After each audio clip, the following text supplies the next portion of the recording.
El gato negro que me seguía por traer un ente en la espalda.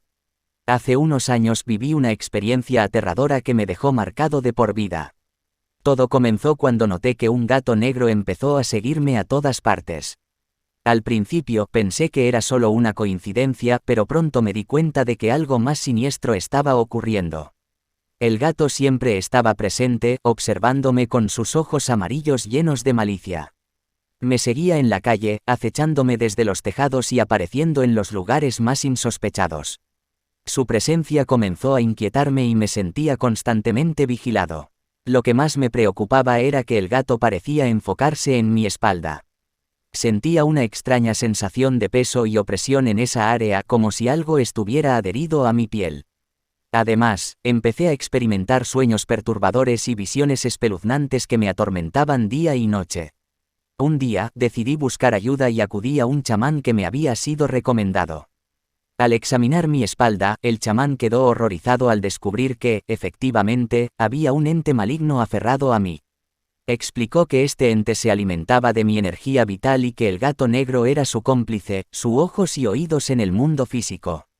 El chamán realizó un ritual para liberarme de ese ente oscuro.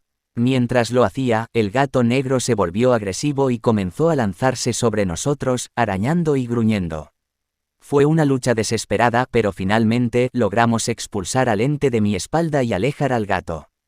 Sin embargo, la pesadilla aún no había terminado. El gato negro se convirtió en una sombra amenazante que me acechaba en cada esquina.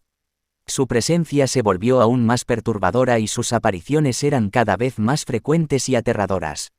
Me di cuenta de que el gato negro no era un simple animal, sino un ser maligno que estaba decidido a vengarse por haberle arrebatado su fuente de energía.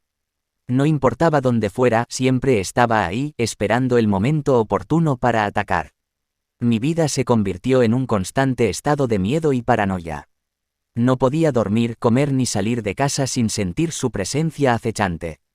Me sentía atrapado en un juego macabro del cual no podía escapar. Finalmente, decidí recurrir a un exorcista para liberarme de esta maldición. Durante el proceso, el gato negro se volvió aún más violento, pero con la ayuda del exorcista, logramos eliminar su influencia maligna de mi vida para siempre. Aunque me liberé del gato negro y el ente que cargaba en mi espalda, las cicatrices emocionales aún permanecen. La experiencia me enseñó que el mal puede manifestarse en formas inesperadas y que hay fuerzas oscuras que buscan aprovecharse de nuestra vulnerabilidad. Desde entonces, siempre estoy atento a las señales y los indicios de presencias malignas que puedan acechar a mi alrededor. Nunca olvidaré al gato negro y el ente en mi espalda, una experiencia que me recordará que el terror puede encontrarnos en las formas más insospechadas y que debemos estar preparados para enfrentarlo.